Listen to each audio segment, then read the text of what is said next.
Tuhan hanya tanya, apa yang kamu punya? Apa yang ada di tanganmu? Tongkat Tuhan. 1 Samuel 17 ayat yang ke-40. Kita sudah tahu kisah tentang Daud, bagaimana ketika dia diperhadapkan dengan Goliat yang begitu luar biasa, dikasih baju perang sama Raja Saul, dia katakan gak mau, berat, gak mau. Gak mau. Banyak kali orang kasih tahu sama kita, udah begini aja, udah begitu aja, udah harus begini aja, kita bingung. Makanya Nabi Elisa bilang apa? Masuk dalam rumahmu. Jangan dengerin suara-suara luar, dengerin Tuhan aja.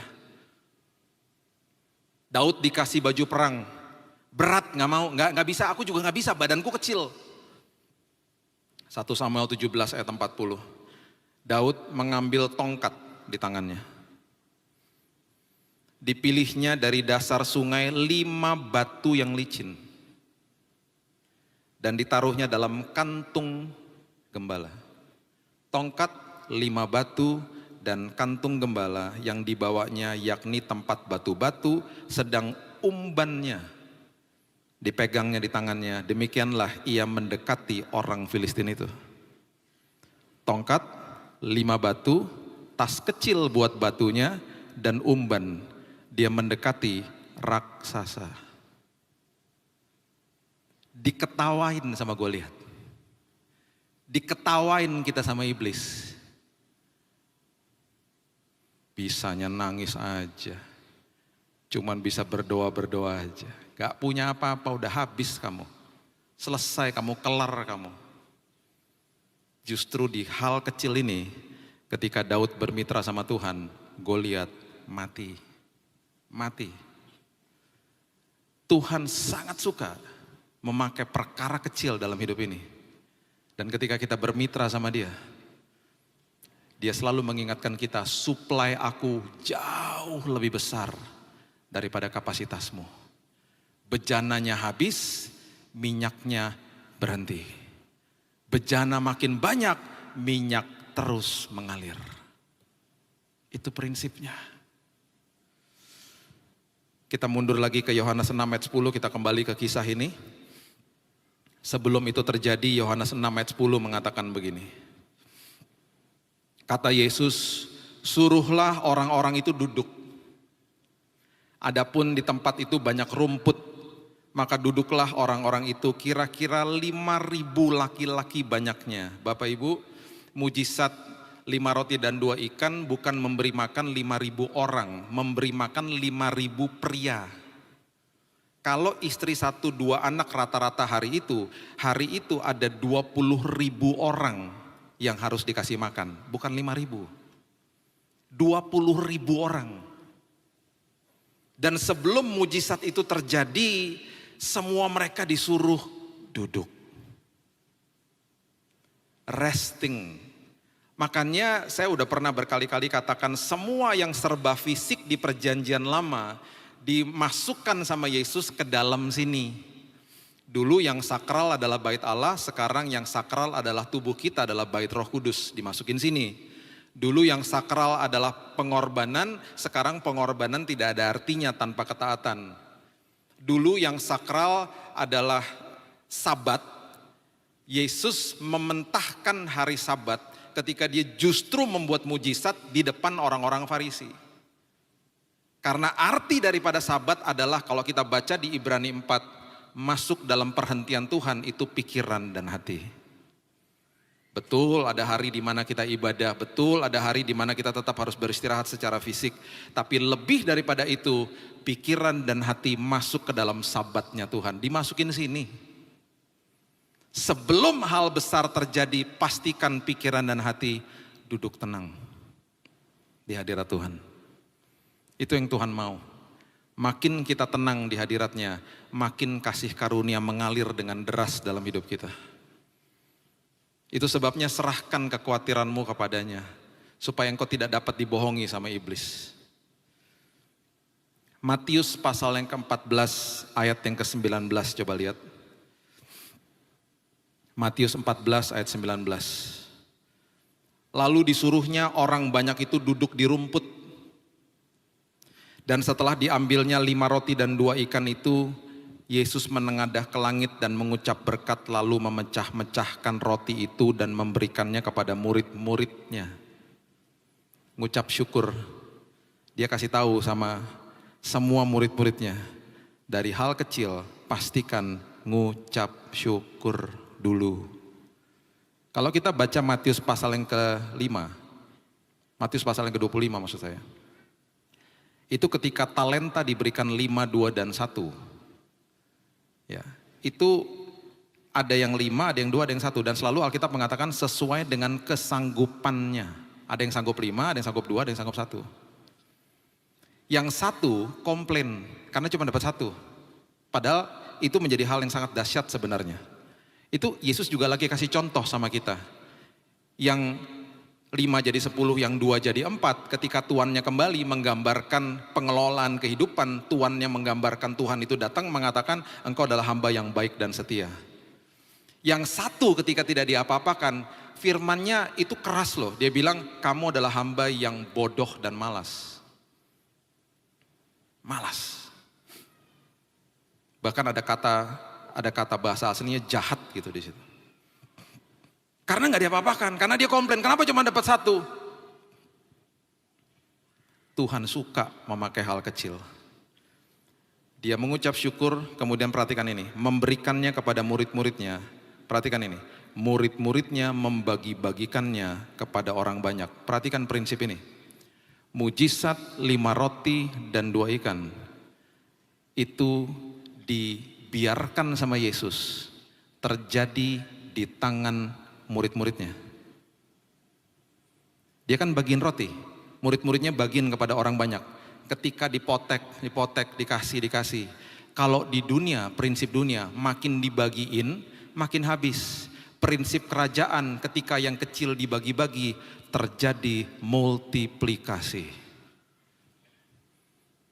Jadi jangan pernah hitung-hitungan sama Tuhan.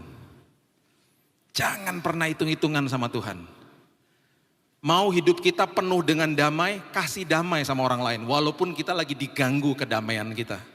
Tabur kedamaian, terjadi multiplikasi damai nanti. Apapun dalam hidup ini, ketika dalam kondisi yang kecil dan seolah-olah seperti nggak bisa, ketika ditabur multiplikasi terjadi. Prinsip dunia tidak. Prinsip dunia mengatakan kalau dikumpulin nanti baru multiplikasi. Prinsip firman Tuhan tidak. Bagi. Bisa bayangkan Bapak Ibu, mereka yang dalam kondisi letih, capek, mereka mendapatkan kesempatan satu-satunya ketika sebuah mujizat yang Tuhan berikan itu terjadi di tangan mereka. Gak ada mujizat yang lain seperti itu. Terjadi di tangan mereka. Mereka pasti terkaget-kaget. Lah kok gak habis ya? Lah kok gak habis ya? Terjadi di tangan murid-muridnya. Saya percaya di musim ini, mujizat-mujizat Tuhan akan terjadi di tangan-tangan kita. Ketika kita memperbesar kapasitas kita, Tuhan akan perlihatkan terjadi dalam hidupmu. Kecil Tuhan, aku gak punya Tuhan. Tuhan bilang perbesar kapasitasmu, bermitra sama saya. Saya punya teman pasangan yang waktu itu baru mau menikah. Mereka dalam kondisi keuangan yang sangat akut lah ya, udah keuangan mereka udah akut lah saat itu. Mereka tanya sama saya, Kak, kenapa ya waktu kemarin lagi berdoa, ini uang kita udah siap-siapin, mau nanti buat pakai buat pernikahan mereka juga sangat sederhana gitu ya. Kok tiba-tiba Tuhan suruh kita kasih ke orang tua ya, karena orang tua juga lagi butuh. Saya bilang apa? Kasih. Tuhan kasih tahu, kasih. Tapi nanti kita gimana ya? Tuhan suka pakai perkara besar. Kasih aja. Mereka tidak pernah berkekurangan, bahkan hari ini mereka mempunyai pekerjaan yang sangat luar biasa. Dan mereka sekarang memberkati banyak orang, bahkan mereka dalam usia yang sangat muda, belum mencapai 30 tahun, sudah pensiun. Ini kejadian kira-kira 10 tahun lalu. Mereka masih sangat muda. Sekarang mereka bisa memberkati banyak orang, bahkan membuka usaha sendiri. Markus 12 ayat 41, coba lihat. Ini yang terakhir saya bagikan kepada Bapak Ibu supaya kita makin mengerti. Markus 12 ayat 41 sampai 44, coba lihat.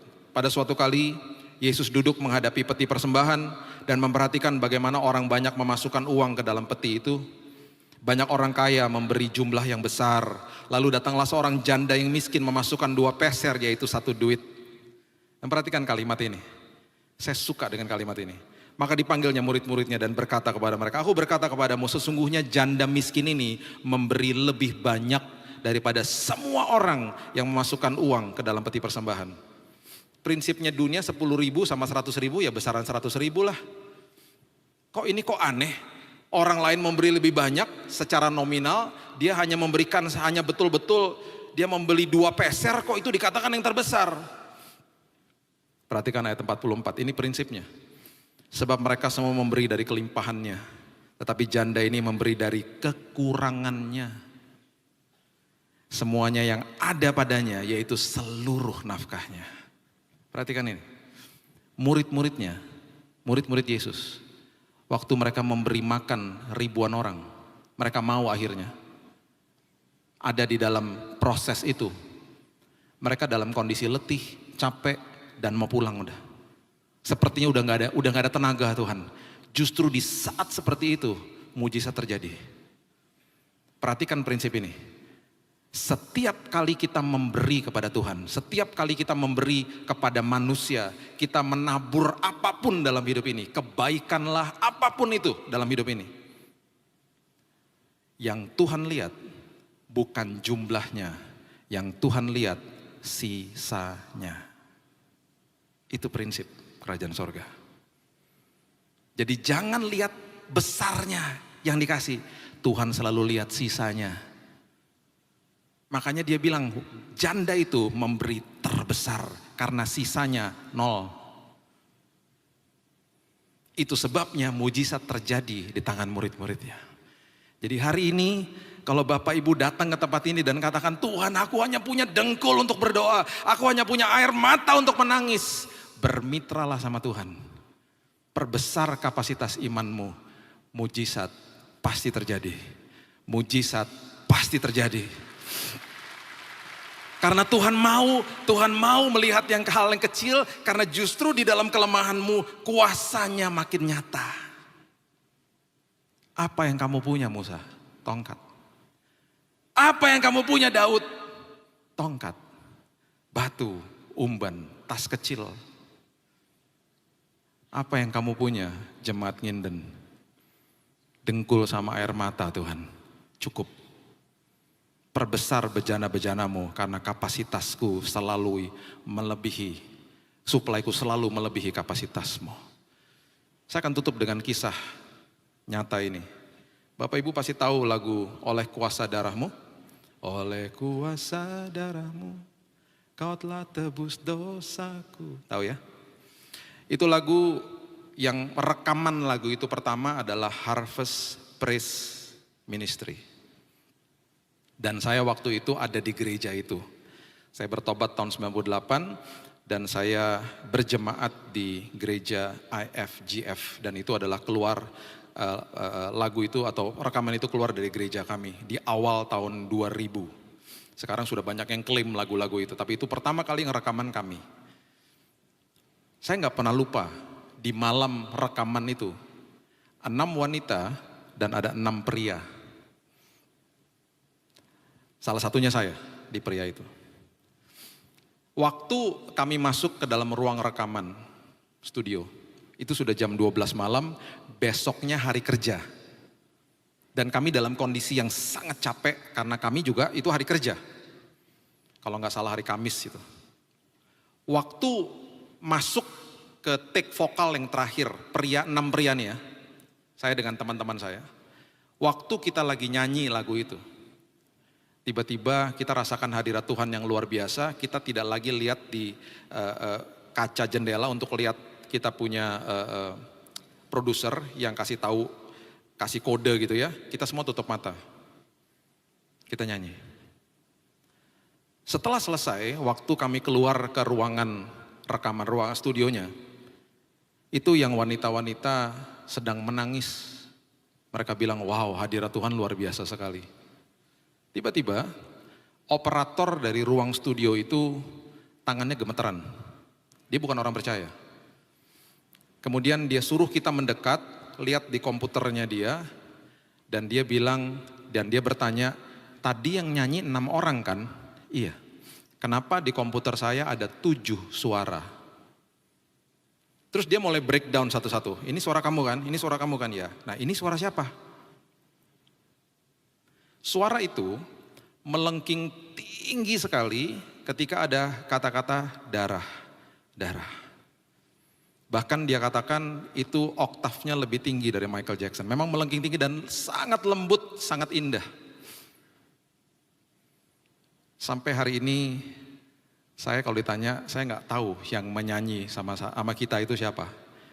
Tetapi saya hanya bisa memberitahu dan saya percaya bahwa itu malaikat Tuhan bernyanyi bersama kita pada malam hari itu. Karena saya tahu dalam kondisi yang sangat capek, kondisi yang sangat letih, kuasa Tuhan bekerja. Seolah-olah tenaga kita udah nol, udah gak bisa lagi. Seringkali kita datang ke rumah malam-malam, belum mesbah sama keluarga, belum mesbah sama Tuhan, udah capek, mau berdoa udah capek sekali. Dengan tenaga yang sisa kita berdoa kepada Tuhan. Kuasanya besar loh Bapak Ibu. Justru di kondisi-kondisi yang sisanya udah hampir gak ada. Baik itu tenaga, baik itu pikiran, baik itu kita punya finansial dan lain sebagainya. Kuasa Tuhan nyata di situ. Multiplikasi terjadi dalam hal-hal kecil. Rekaman itu pernah kami bawa ke sebuah perkumpulan ibadah. Sebelum di mixing, diputar mentahnya. Saya gak pernah lupa ada beberapa orang terjatuh dari kursinya. Dan terjadi lawatan Tuhan. Bahkan yang satu saya gak pernah lupa, saya doakan sampai berbusa mulutnya. Dan ketika sudah sadar dia katakan tadi waktu saya datang ke ruang ibadah. Seolah-olah seperti saya melihat malaikat kerub yang sayapnya sampai 8 keluar dari speaker menghampiri saya. Saya datang ke ibadah ini kepahitan sama orang tua saya Pak. Tapi gak tahu gimana saya dilawat Tuhan. Saya bisa ngampuni mereka hari ini. Dan itu yang terjadi. Kalau hanya satu orang itu yang bisa diselamatkan Tuhan gara-gara malaikat nyanyi sama kita, kita sangat bahagia hari itu. Justru di dalam kelemahan kita, kuasa Tuhan menjadi sempurna. Berikan tepuk tangan kita untuk Tuhan kita. Haleluya, terima kasih Yesus, terima kasih Tuhan.